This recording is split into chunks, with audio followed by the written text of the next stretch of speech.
Welcome to A Balanced Life with Dr. Jackie. And today we have a show prepared for you. We're talking about being balanced as young adults, and oftentimes it's not easy. Today, our guest will just really dive in to talk about 21 and next steps. What would you say to your 21-year-old self? Today, we're going to be joined by Katrina Smith of Empowered Roots Education Consulting, Dr. Tierney, our Level Up coach. We're also invited today to be on our show, our family life strategist or family strategist. That would be Charlotte Avery. And then also Deborah Bell of P3 Coaching. Welcome in, family, because boy, do we have a lot to talk about. When we think about these 21-year-olds today, I'm telling you, I sometimes don't know what direction to point them in because they are oftentimes in so many different directions. I want to kick off our show today talking about what would you tell your 21-year-old self? And in talking to your 21-year-old self, how would you navigate the future today? I mean, this world that we live in looks nothing like what we were and how we were functioning when we were 21. I'm going to start with Charlotte Avery. Charlotte, what would you tell your 21-year-old self? I would tell my 21-year-old self to live life a little bit more. I mean, at 21, I was very busy. I was in college, I was working, I was an athletic trainer, so I was traveling with athletes. I was doing a lot. And so some of my 21-year-old self, so first of all, I partied a lot in high school, so I really didn't party a lot in college. But I would have had a little bit more fun, and I would not have taken myself so seriously, and I would have lived a little bit more. I like that. I'm going to definitely come back to you with some questions because, girl, I got questions. Let me tell you, I got questions. Katrina, talk to us about your 21-year-old self. What would you tell her? At 21 years old, I had started my first teacher job. And so I was able to retire early because of that. But I agree with Charlotte. I would have lived a little more and I would have taken advantage of opportunities. Sometimes when you're young like that, you think those opportunities will always be there. I would definitely go back and take advantage of some other opportunities, continuing education, exploring the world, traveling a little bit more. I like that as well. Dr. Tierney.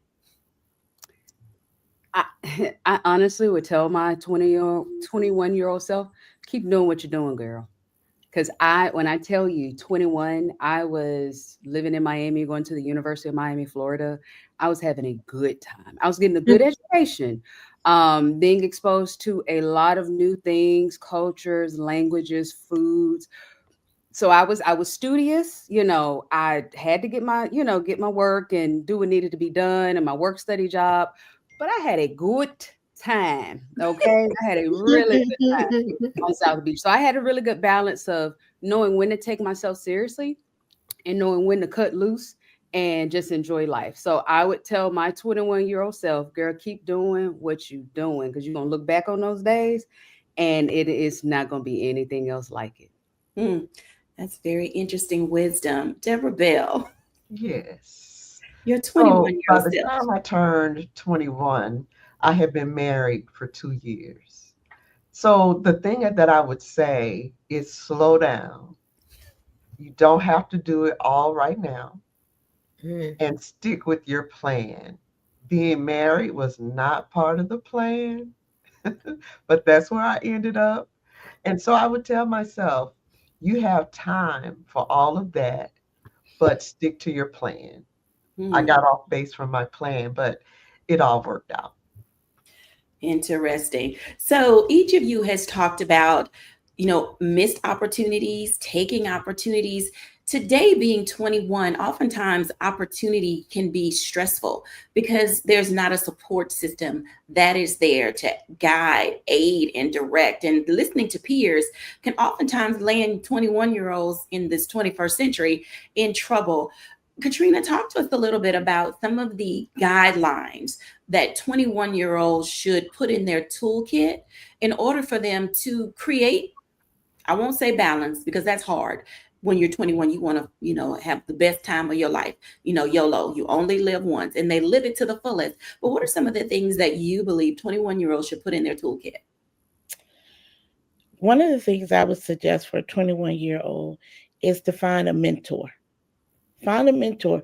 Find someone that is doing what you want to do and ask them to be your mentor so that you can learn and grow with them, and they can provide you some strategies so that you don't get stuck or make some of the mistakes they made early on.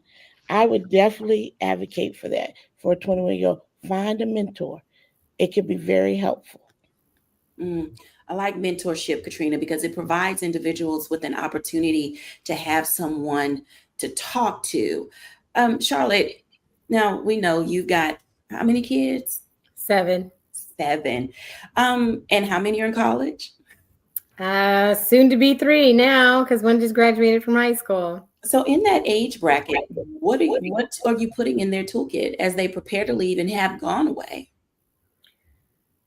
Oh my goodness. So one of the things that we're continuing to talk to them about as far as their toolkit is self-respect, Mhm. and boundaries, and being true to yourself.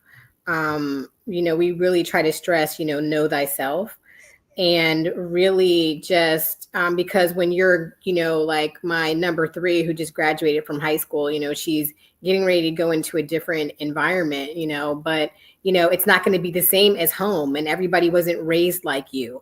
So be true to yourself and be true, know who you are, know whose you are, and all of those things. And really, also too, one thing that I have stressed with all of my children is that it's okay to change your mind, because even as they're graduating, and going into college, and I used to call them grown agers, right? Once they turned 18, because at 18 you think you're grown, but you're really not. You're just a grown ager because you're clearly not doing anything for yourself. But I always told my kids, you say you know what you're going to major in, and I think that that's great. But I wanted them to be clear that you're going to college for you, you're living this life for you. And so, it's okay to change your mind, and not to be afraid of change, knowing that change is good, and you get to change your mind because you're not, so far ahead in your life that you're like, oh my gosh, I'm lamenting being here. I wish I had changed my major, and so that's another thing. And then find your people. You got to find your people. I mean, you have to be able to find your people, and pray that you find them quickly. And if you don't, know that that's okay, because you still have time to find them too. Finding your people isn't always easy. I think even as grown people, we have a difficult time finding our tribe, keeping a tribe, knowing who's Yes. supposed to be in our village, and working through all of those things. Dr. Tierney, you often talk to us about boundaries and the difference between barriers and boundaries and those types of things. And I think 21-year-olds oftentimes can't tell the difference because they want to love everybody. They're still searching for friends and identity. What does identity look like at 21? Well, identity at 21 is often very fluid, right? Because we know what it was that we were taught by our parents, by our mentors, by our environment, by our family, by the schools that we, went to. And so all of those things come in and kind of help shape our identity. But we're still in this space where we haven't really locked into who we are, because we may be in that space of insecurity. Our body has just kind of gone through some changes in puberty, and our voices have dropped, and acne. And now all of a sudden, like, why are my hips sitting like this? And wait a minute, what's the latest fashion? And so we get into that space of insecurity. Our confidence kind of takes a hit, and I'm supposed to be grown up now and know what it is that I want to do when I barely really even understand kind of what's happening right now. We also get into this space of people pleasing, where we just really want our, friends, our family to just like us. We're not in that space where we're ready to kind of go rogue, so to speak, and just do our own thing, because we haven't really defined that. So that 21-year-old space is that space where our identity is very fluid, and so what I tell, the people that are in my sphere that I have, influence over, be it clients or, family members, is that remember you're going to make mistakes.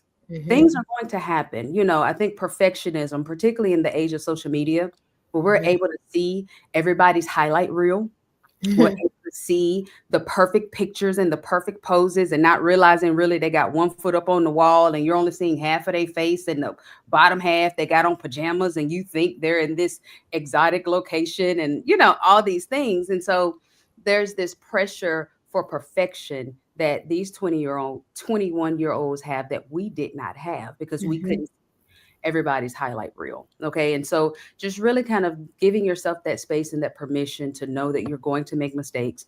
Nothing and no one is ever perfect.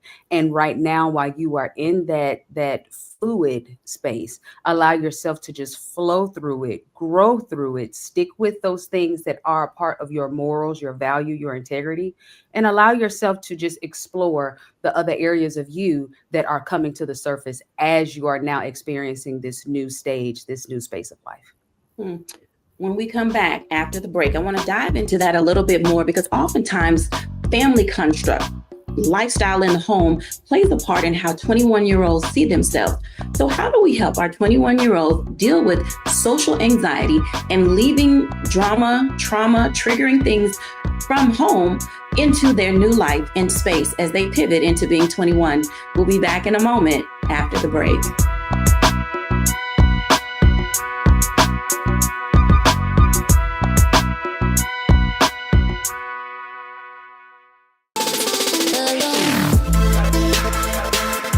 Hey y'all, welcome to The Other Side of Change, only on the Black Star Network and hosted by myself, Bria Baker, and my good sis, Jamira Burley. We are just two millennial women tackling everything at the intersection of politics, gender, and pop culture. And we don't just settle for commentary. This is about solution-driven dialogue to get us to the world as it could be and not just as it is. Watch us on the Black Star Network, so tune in to The Other Side of Change.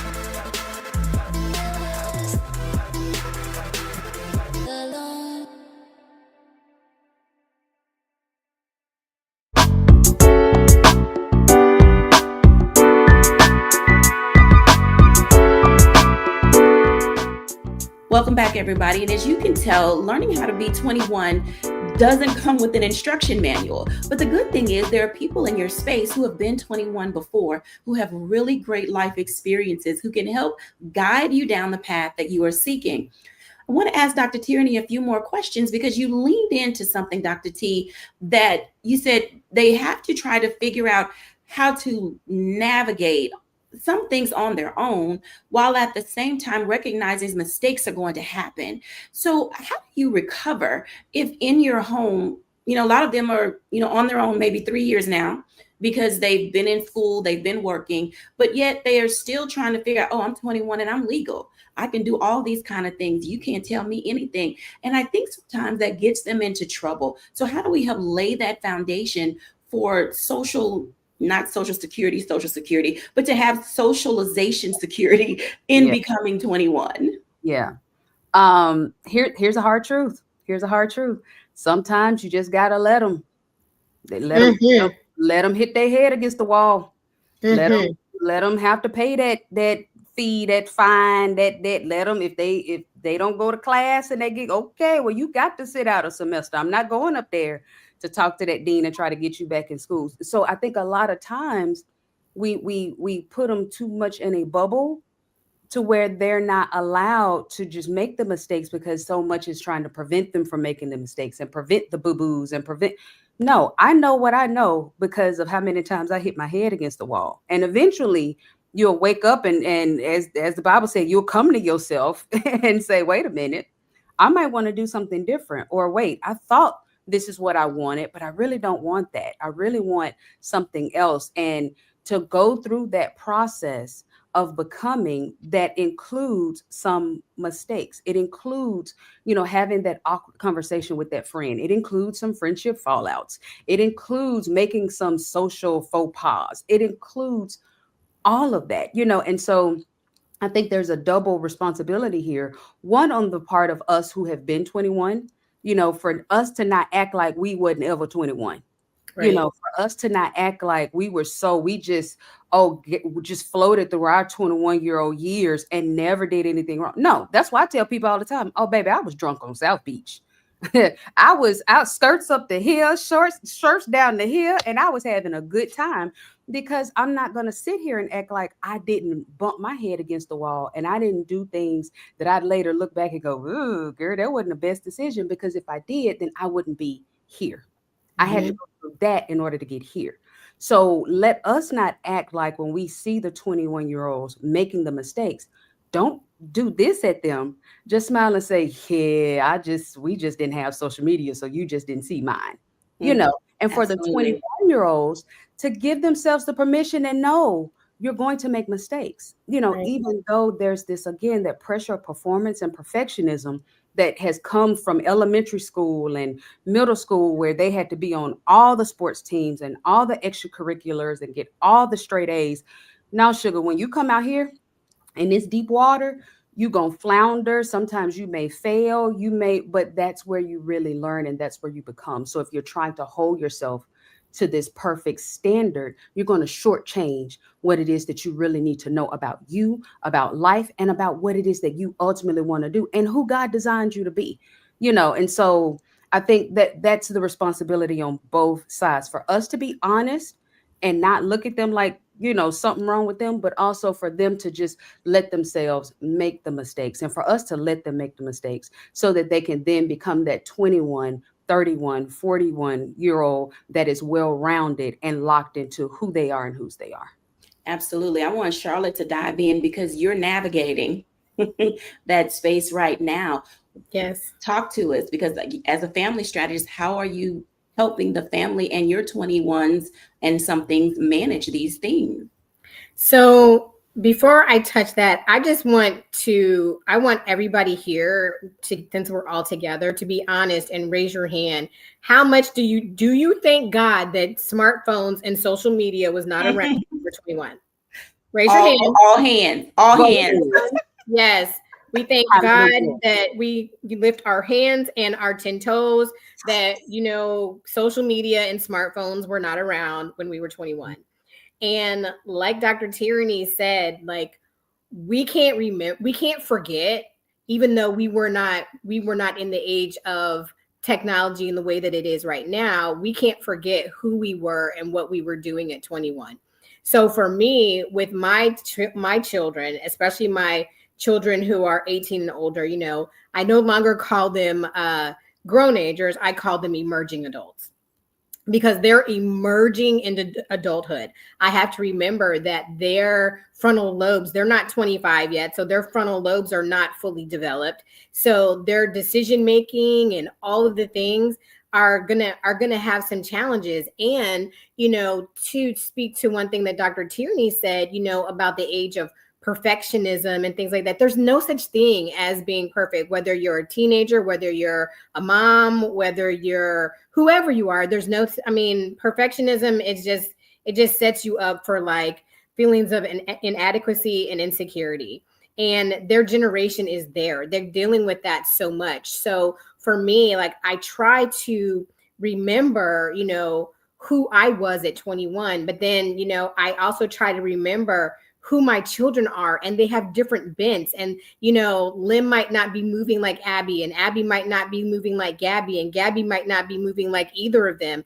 But we have to remember, as I have to remember, as I'm parenting my own children, who they are individually and collectively, and know what their roles are. And so for me, like, it's even difficult for me because there is a pulling away. And as parents, we have to honor the growing up process, even though we don't want to. Mm-hmm. And it's like, okay, it's, the Bible says children obey your parents. And I hate saying this because it always comes back, right? But the Bible says children obey your parents, but then it says honor your mother and father. Well, we have to remember that our children are our children, but at a certain age, they are no longer children. Mm-hmm. Mm-hmm. And that's the difference of when respect and honor come in, because, I have to remember that I have raised my children and I have trained them up in the way that they should go. And when they get 18 and certain ages and stuff like that, they no longer necessarily have to obey me, except for when they're living in my house. You see what I'm saying? So Mhm. there's so many things. It can be such a sticky area, but even parents have to honor the growing up process, because what we don't want to do is we don't want to stunt their growth. We don't want to hover so much and, be these helicopter parents as they're emerging into adults, that they don't make mistakes, that they don't honor their mistakes, that they don't even know how to function, because we've always come to rescue them.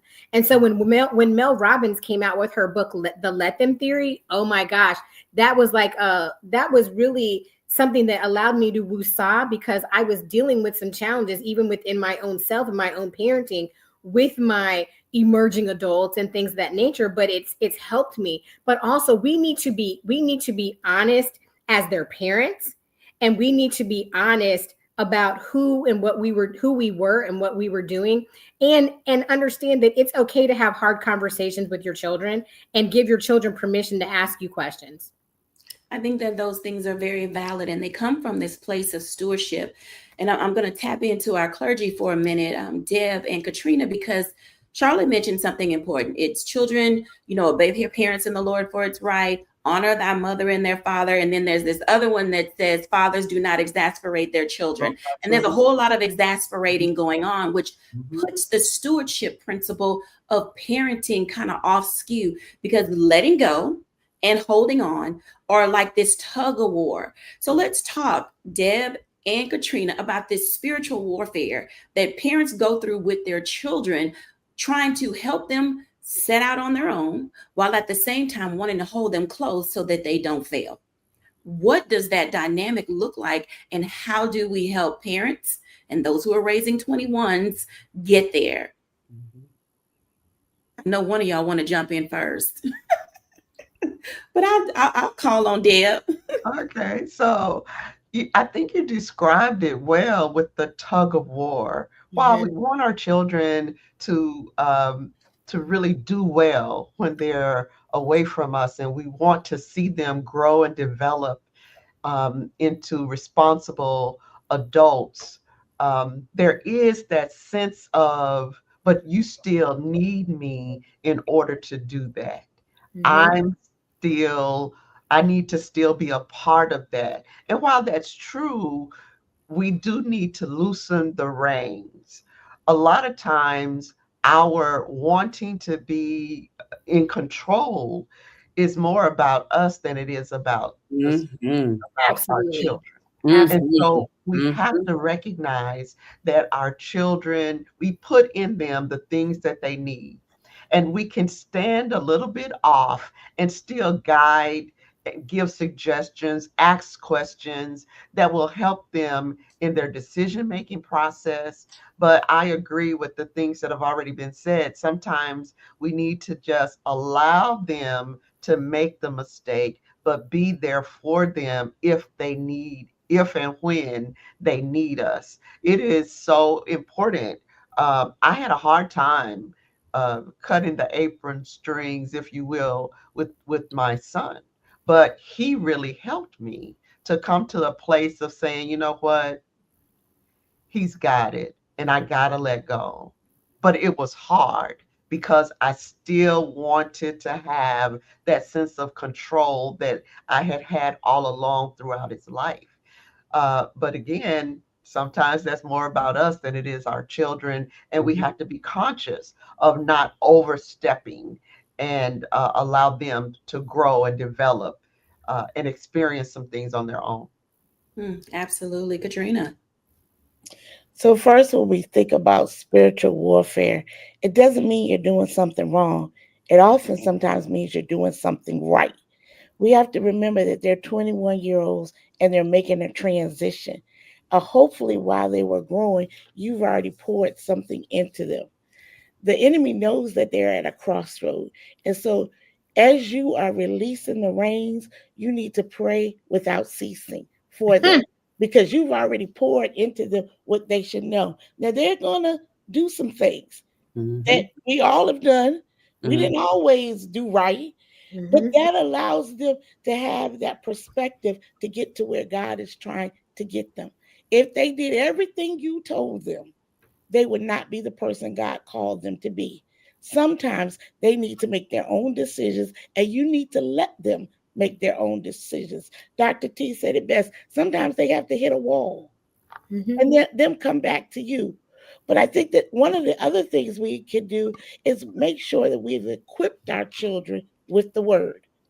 Is Mhm. one thing, but they need to know the word for themselves. People used to say, that's my grandmama's Jesus. Well, no, baby, you need your own. You need to have your own relationship with Jesus, right? So Mhm. you have to equip them with the word. And then remember, the mind is the main battleground where Mhm. things happen. So you have to have poured into your child, and you have to recognize and have a relationship with them, because if you see them going astray, you may need to tell them, I think you may need to talk to somebody, you may need a therapist. But you have to remember, the battle starts in the mind. And so what we need to do is make sure that we have girded our children, and that they have the necessary tools to know when they need help and where to go to get help. I love everything that you said. We're going to pop for a second for a break. But when we come back in this next block, we really need to unpack mental health, because as you can hear, there are different things that affect how we think about how we go about not only pivoting toward 21, but how do we release ourselves from those things that are holding us up to be great. We'll be back in a moment after the break.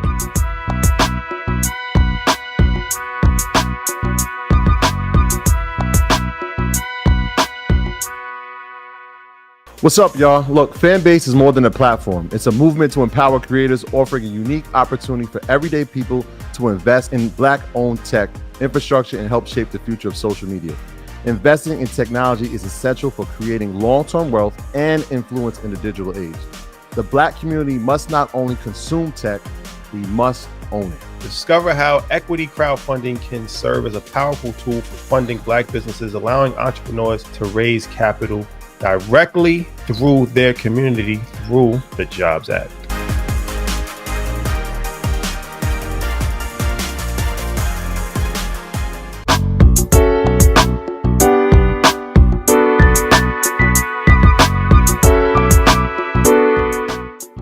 Welcome back, everybody. And as you can tell, wow, I even am taking some notes, because I recognize and value and understand the importance of being able to be in the right headspace to deal with all the things that parents have to deal with. I want to jump in with Charlotte for this particular start of the conversation, because mental health plays a very big part in how our children see themselves and how they're able to self-regulate when they're away.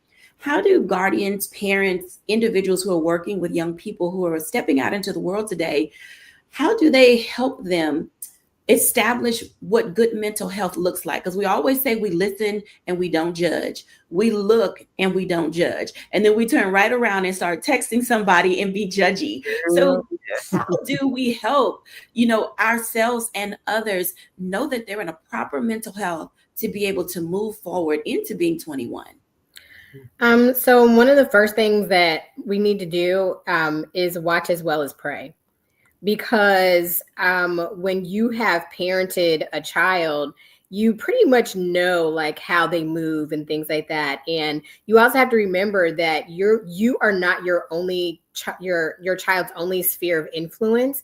And so there are things that your children are going to deal with and go through that they've seen on social media, that they've seen on TV, that they've seen at school, with coaches, and in dealing with extracurricular activities. And sometimes when you see the switch flip, and you see that something is off with your child, you've got to really be able to, first, you've seen it, so you've identified it, and now you've got to pray about it. And then you can't be so scary in asking about it, because sometimes what I find is that parents, sometimes we want to shy away from knowing when to refer, because we want to feel like we're their only source. But the reality of it is that I am not my only child's resource, and that's okay. And sometimes I think as parents, we have to not feel inadequate or as if we did something wrong because now our child is going through a mental health issue. Sometimes we were the problem, right? Mm-hmm. But sometimes they're going through other things. And so one of my biggest things is knowing when to refer. And when I say that, I mean knowing when to refer outside of yourself, because there are people who can coach your kids. There are therapists who can help your children. And there just may be some things that are not in your wheelhouse. Yes, I am the family strategist, but I don't know everything. So at the point that, and you have to listen to your kids too, because sometimes your kids will tell you, I think I need to go to therapy. Mm-hmm. Well, guess what? If they feel that, then you really need to do some digging and find out why. Then you need to ask yourself, is this something that's in my wheelhouse, or is this something that I need to refer out? Because the reality of it is sometimes our children need to talk to somebody who's not us. And there's no harm, no foul in that. It's saying, you know what, I honor you enough to tell me to see a need, for you to express a need, and for me to help you get the help that you need. And it's okay that help does not come from me. Yeah. I find that to be extremely interesting. And those of you who've raised children, you're really setting the tone. Because Charlotte, you said something about the style of parenting that can exist. Because you said sometimes the parent is the problem. And I know there's permissive parenting, there's the helicopter parenting, there's the authoritative parenting styles. And sometimes all of these styles push children away from feeling open enough to talk to that parent. Katrina, when we think about the role that communication plays in the parenting style, where does honesty fall into the sphere of being able to, really coach your kid to moving forward and feeling like they can move from mental health to feeling somewhat adjusted to walk out into the world? I think when honesty, growing up, you've heard it over and over, honesty is the best policy, right? But as an adult, are we always honest with our kids, or do we still keep some secrets, right? Sometimes as adults, we need to check our own selves and be honest about how we are raising our children. Sometimes we do things out of habit. Well, that's the way my mom did it. That's the way auntie did it. So I'm going to do it with my children. But let's be honest with ourselves. That might not have been the best solution. And so when you know better, you do better. And so being honest with your child and having that relationship where you can talk to them and sit down and be honest. Like we need to call a thing a thing. People would say, instead of somebody got diabetes, they got the sugar. They touched a little bit. No, let's call a thing a thing. We need to be honest so that our children recognize that, and they are not ashamed to get the help that they need. Getting help isn't always easy. Dr. T, when we think about getting help, there are often resources that folks can have, whether it's in the family, in the school, in the community. But sometimes you have to lean into self and sit with yourself. I heard you say that at one point, your granny used to tell you to go sit down somewhere. What does it look like when you really sit with yourself? What can you explore about you to get your mental health right when you really sit with yourself? Yeah. Well, before I jump in on that, I know my sister Charlotte had a point. She wanted to jump in on something that Katrina said. So I want to defer to Charlotte, and then I'm going to come right behind Charlotte. Thank you, Dr. T. So one thing that that triggered me when Dr. Smith was talking is the fact that, sometimes we weaponize parenting. Sometimes we weaponize our roles as parents. And I know it to be true because I have done it. And y'all know I do not have a problem with telling on myself because, I write books about all my business. So whatever. But I know for a fact that sometimes we weaponize parenting even when our children are emerging out into the world, because we know for a fact that at 21, what can you still actually really do without me? You know what I'm saying? Like, really. And so sometimes we weaponize our roles as parents, and we use it as a place of controlling our children to be like, oh, well, no, you're not going to go here. You're not going to go there. I am the parent. I said this, and this.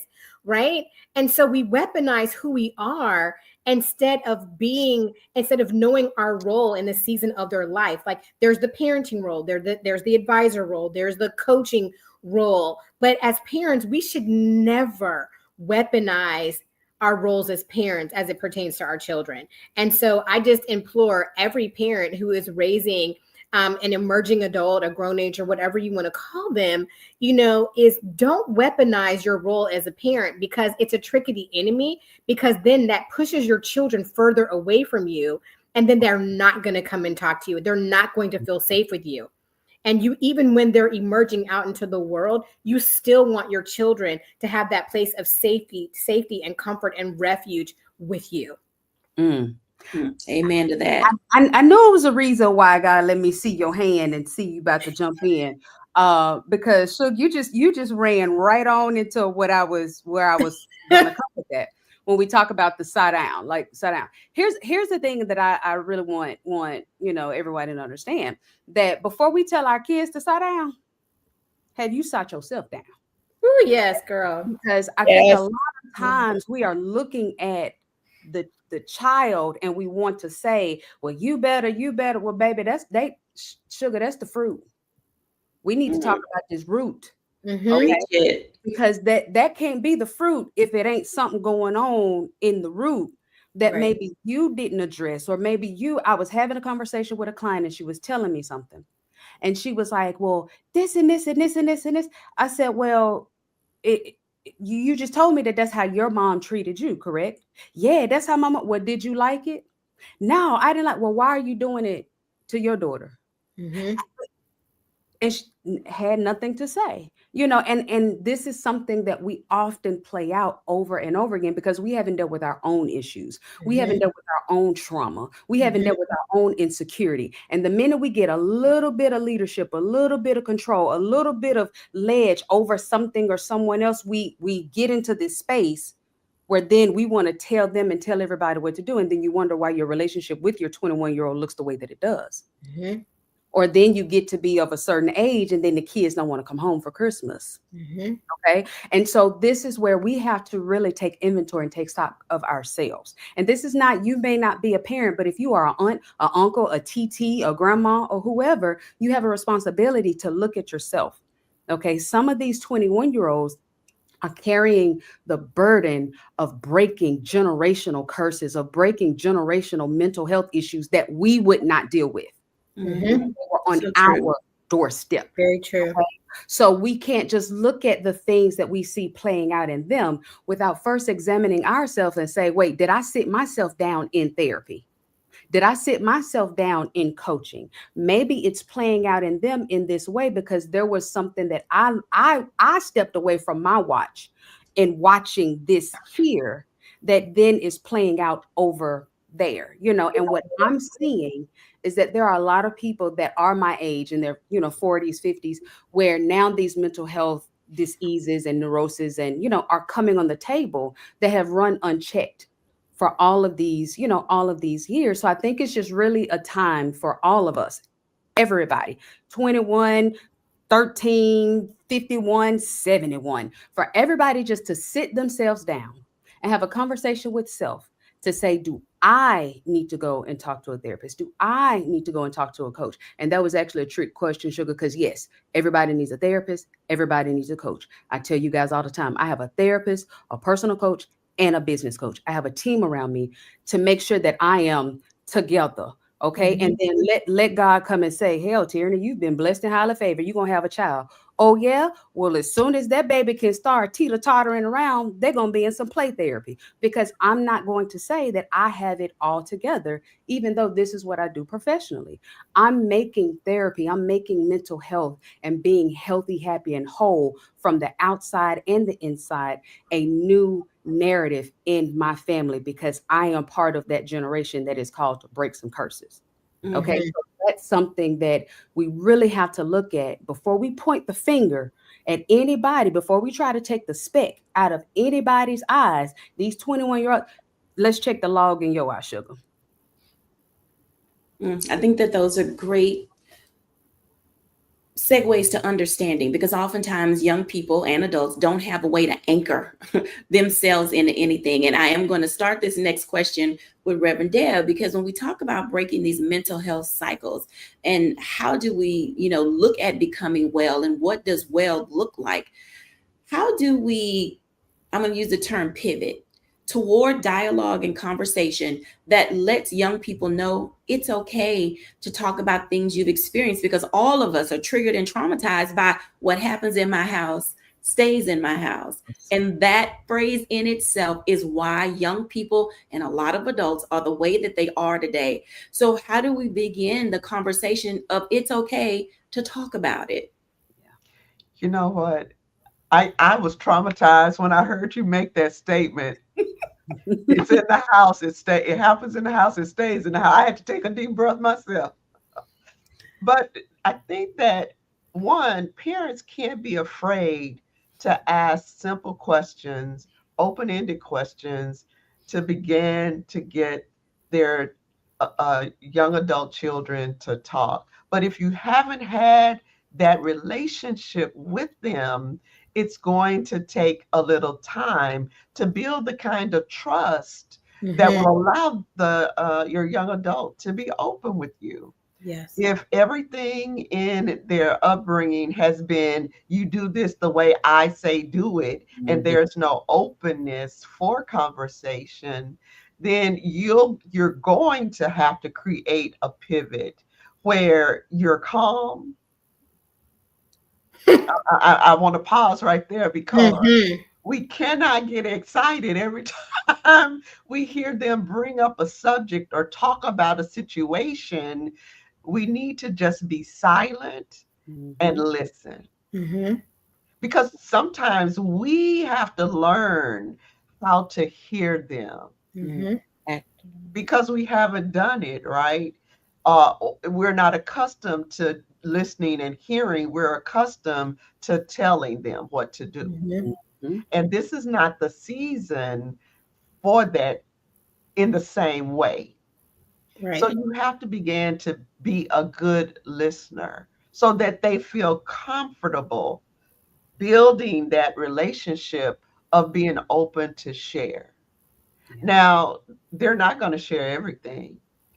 They're going to hold on to some things. But as you make the room comfortable, the space comfortable for them to come to you, to share things. And sometimes it may mean talking about your own experience to some degree, because that's maybe an eye opener for them as well. Now you can't tell them everything. You don't want to tell them everything, but you do want to lay some ground so that they're comfortable. That's the word, for the conversation to be comfortable. And then sometimes they're just hard conversations. Yes. Where you have to sit with them and say, I'm really interested in hearing what's going on. I can tell there's something happening or something has happened. Come, let's talk about it. I like that. I'm gonna start with Charlotte, and then I'm gonna go to Katrina. Pick up on that, Charlotte, because after the long exhale, where do you pick up the dialogue? Yeah. You breathe it out. And it's really having a come let us reason together conversation. And like Reverend Deb said, is sometimes it's the hard conversations, right? And sometimes our children really do want to sometimes they want to have these hard conversations. But, I kind of liken it to when my children used to think that I was a giant until they outgrew me. Right? Until they realize, oh, you're really actually under 5 feet tall. You know what I mean? But their whole lives before they outgrew me, or before they were getting ready to outgrow me, they thought that I was this big giant person, until they realized that I'm actually a real person. And so I think as a parent, it is my responsibility to not be so much of the giant, but to even humanize myself, because sometimes our children look at us as superhuman people. right? And so it's me being, even responsible in humanizing myself for my children and say, hey, listen, I see this is going on. I know what this looks like and I know what this is because I've been there and done that. And then you have to deal with your kids and be like, oh, what? You did such and such or whatever, but it's not really giving all of the information, but it's giving them the necessary pieces and parts so that they know. And sometimes you can, depending on the season of life, give them all the information. And sometimes you give them the pieces apart and parts of the information that they can handle so that they can understand, hey, yeah, my mom did go through this. My dad did go through this. I do feel safe in having this conversation. Yeah, I was drinking in college. I can remember the first time I heard one of my children curse around me. I was like, oh my gosh, where's the palm olive? But then, no, I'm serious. At first, it pricked me because I'm like, I did not train you to speak this way. And then I was like, let me see. Did they hear me cuss the other day? Or whatever. But then, when they started saying certain things that before I pounced on them, I wanted to do like Reverend Deb said, and I wanted to sit back because I still wanted them to, I didn't find it that they were being disrespectful, but I found that they were like, okay, I feel comfortable in having this conversation with my mom in this particular way so that I could actually hear them, or what have you. And so I think it is being able to even give your children, your emerging adults, and all of your children really, the permission to have conversations with you. Because I will tell you, as a mom who I know I have done some damage to my kids, I have gone to my kids and asked them, is there something that I've done or said to you that has hurt you or harmed you that we need to talk about? Mm-hmm. And we don't want to feel like we're those people that, oh, I've hurt my kids, because people in the world are going to hurt my kids. But you know what? As parents, you need to own the fact that you've done some hurt and damage to your kids. Mm-hmm. And as they're getting ready to go out into the world, as a mom, I know that how my boys interact with women is going to be a reflection of how they interact with me. As girls, because we have 4 girls, I know that how they interact with men outside of the world is going to be a reflection of how they interact with their dad. And we have not been a perfect mom. We have not been a perfect dad. And so now, before they go out into the world, we now have to ask them the hard questions, even about us. And say, hold a mirror to me and show me and tell me how I've hurt you and harmed you so that we can heal this part of you before you turn 21. Yeah, I like that. Katrina. Wow. I was taking notes over here. So I think one of the things Deb said was a lot of times we listen to react. And so we need to listen and do active listening, right? Because there is a difference. We're so groomed as a parent, we listen and then we come up with the solution, that we're not allowing the child or the young adult to sit in it and ask them, well, what would you do? What are some of your thoughts? Instead of always try to be solution driven. As you can tell, y'all, this is a heavy conversation, helping 21-year-olds navigate space, helping the adults in their life navigate their space. When we come back, y'all, after the break, we're going to tap into how do we help young people, especially those in this pivotal age of 21, really navigate being on their own, because that's what it boils down to. You can't call home. You don't have that luxury sometimes. So what does that space look like in being able to say, I literally can weather life on my own if I needed to? We'll be back in a moment after the break.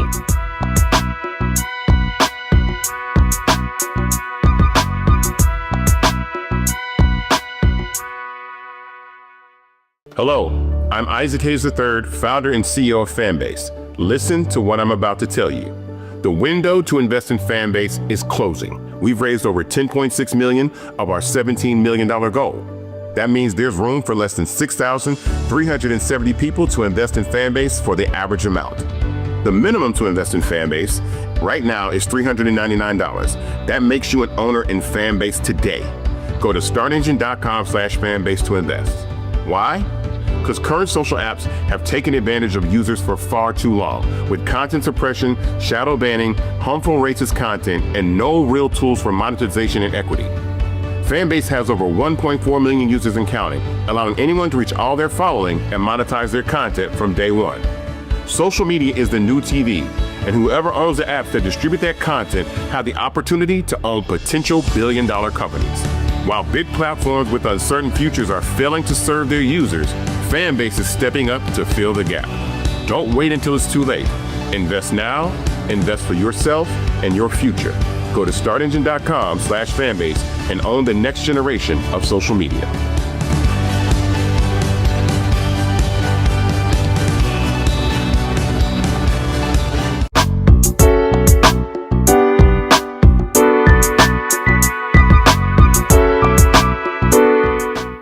Ooh, child, turning 21. I mean, for us, it was a lot of fun. It was a lot of engagement. And in this segment, as you can tell, we've already talked about what we would tell our 21-year-old self. We talked about things we needed to be honest about, as adults, bringing generational curses to an end. What does self-regulation look like at 21? But then also, how do we have these mental health conversations around things that are difficult? Because we refused, when we were younger to, just address those things. Everybody, toolkit time. I mean, I like when I can pack some things. And even as we're talking, and Deb said she was triggered, just by what happens in the house stays in the house. And I was thinking as I was asking, I'm like, have I addressed all those things? Am I in a space where as an adult, I don't have any regrets or baggage? So let's talk about this 21-year-old toolkit.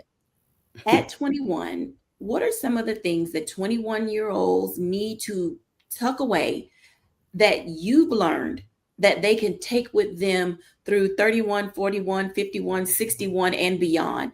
I mean, where have you anchored yourself as a grown-up that at 21 you took with you saying, I might need this later on. So let me pack that away. Let's see. We're going to start with Dr. T. What you packing away? I'm gonna tell you two things.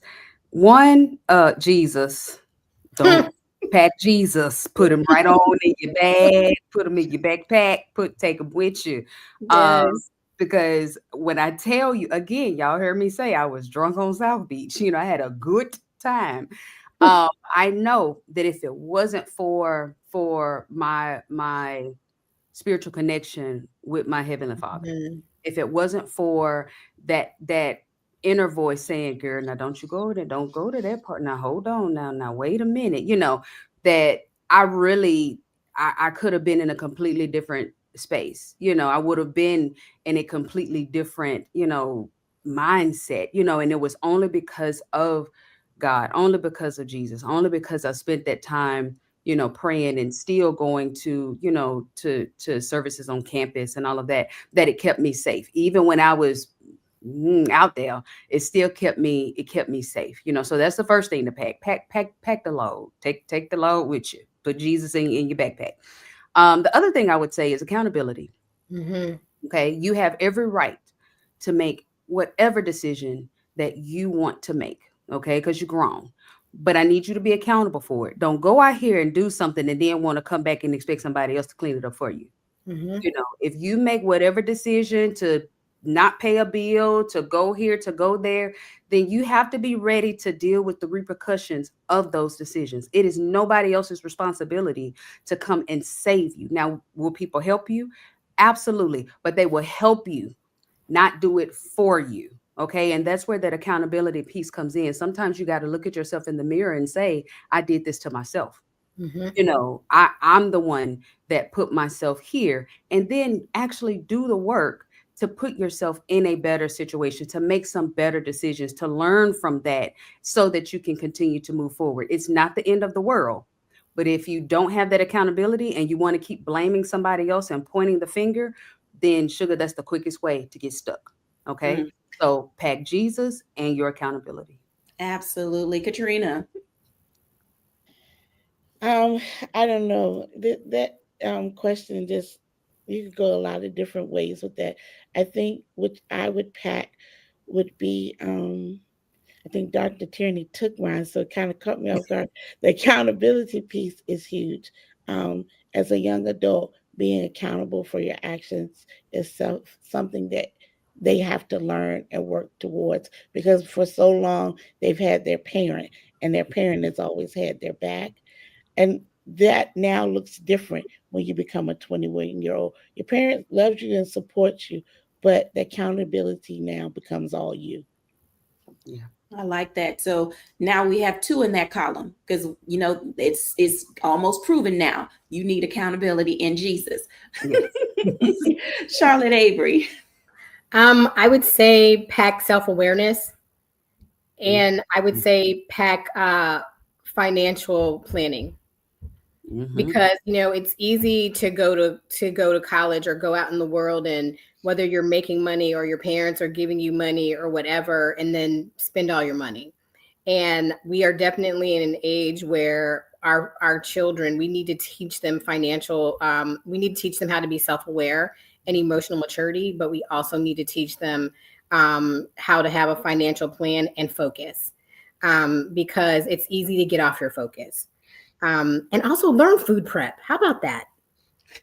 Because, learn how to cook for yourself and somebody else. That'll help you. That'll serve you later down the road when you're trying to have relationships past college. Learn how to cook. Yeah. Yeah.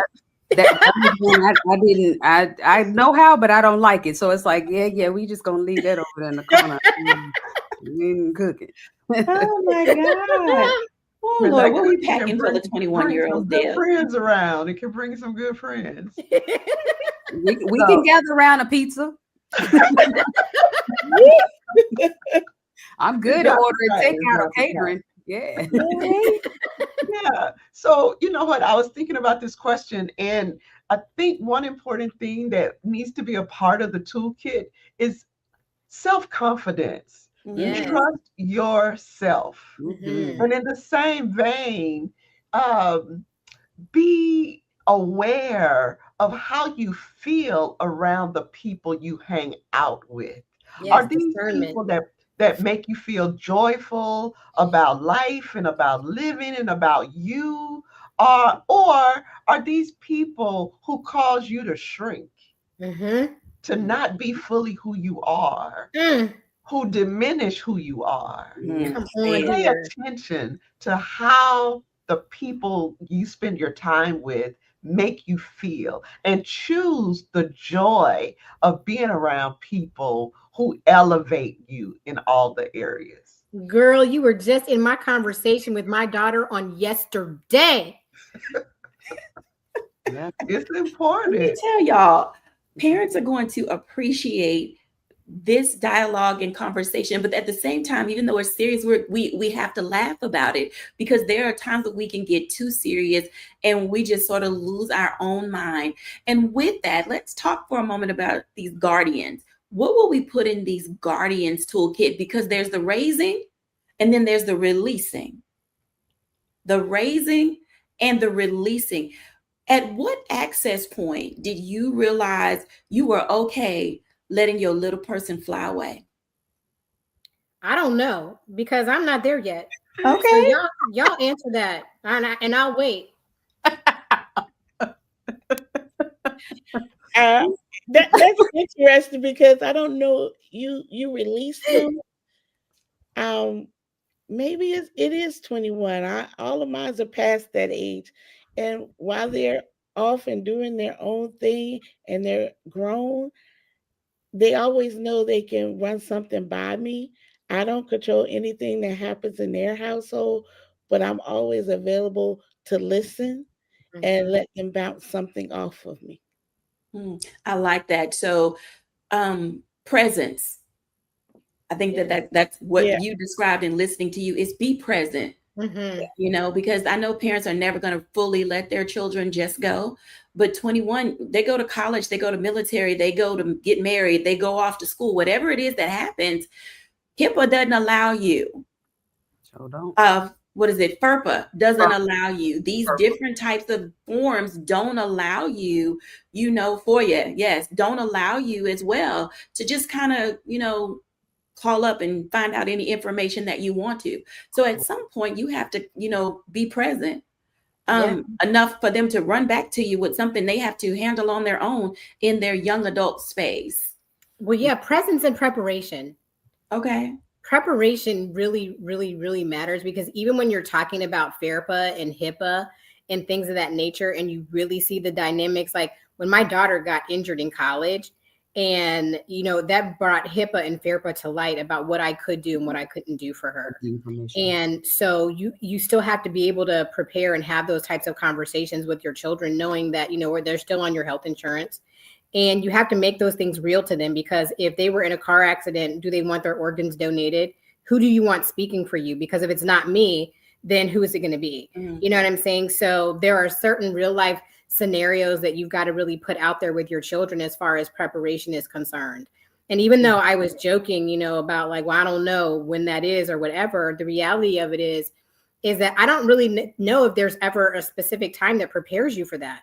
Because literally, once your children are a certain age and they're getting ready to get out of they're getting ready to thrive and, get out of your house, it's really that time. It's the preparation that leads up to that kind of gives you the confidence, or the lack thereof, to say, did I do enough?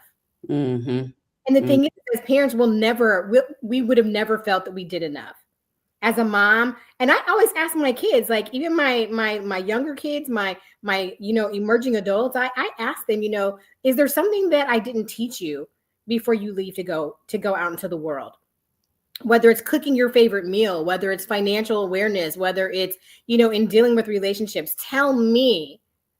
Give your children permission to tell you what it is that they needed to learn or that they want to learn from you.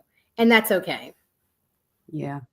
If I can weigh in on this from the standpoint of because I'm not a mother, but from the standpoint of the 21-year-old that, went away from Memphis, Tennessee, all the way to Miami. And, my grandmother is the nurturer. She was the one that was the nurturing mother figure.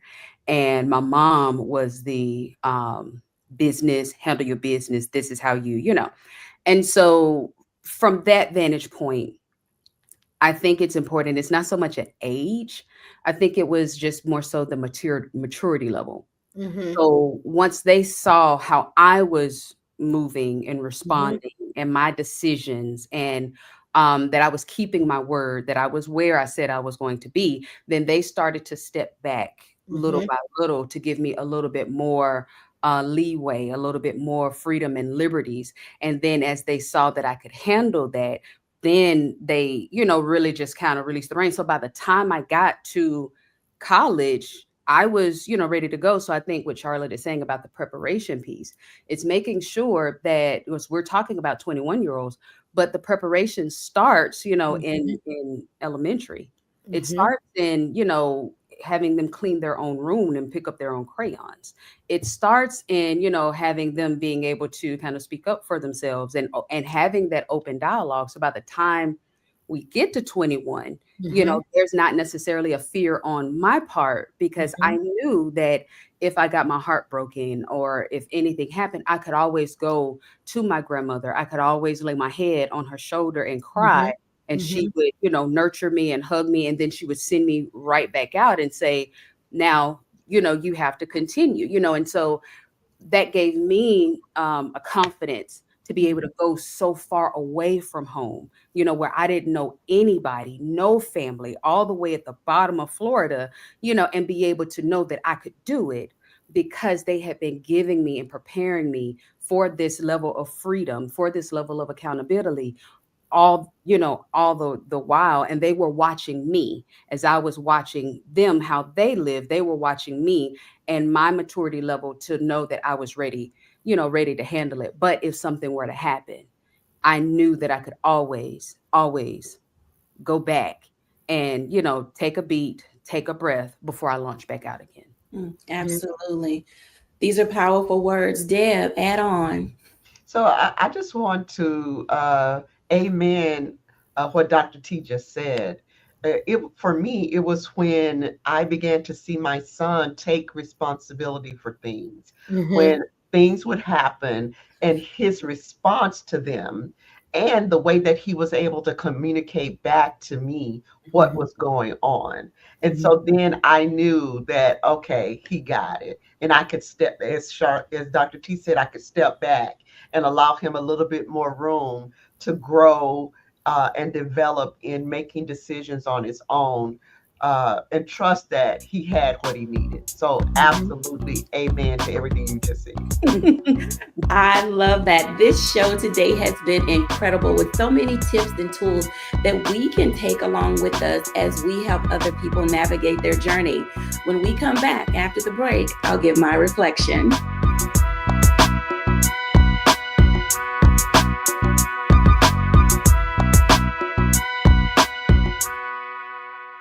Hello, I'm Isaac Hayes III, founder and CEO of Fanbase. Listen to what I'm about to tell you.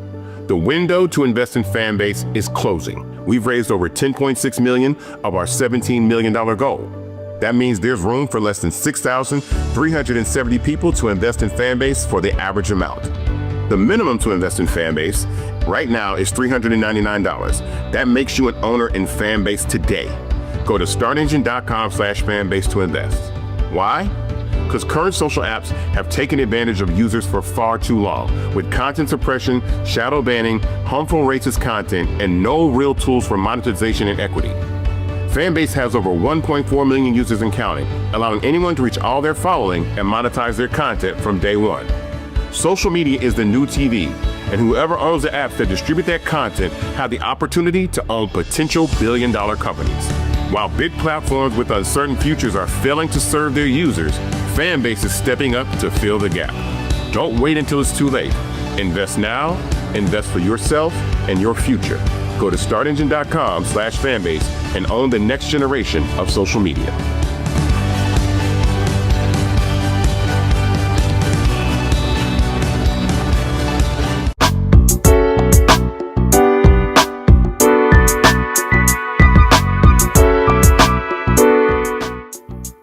Welcome back, everyone. Let me just tell you, I have been so inspired today by these words of wisdom that have been deposited into us. So whether you're turning 21 or helping someone to turn 21, this pivoting requires us to pack our peace, to pray, to take our patience with us, to remember to be present in everything that we do, and allow ourselves to just take an opportunity to live and enjoy the journey. Thank you all for watching. Bye now.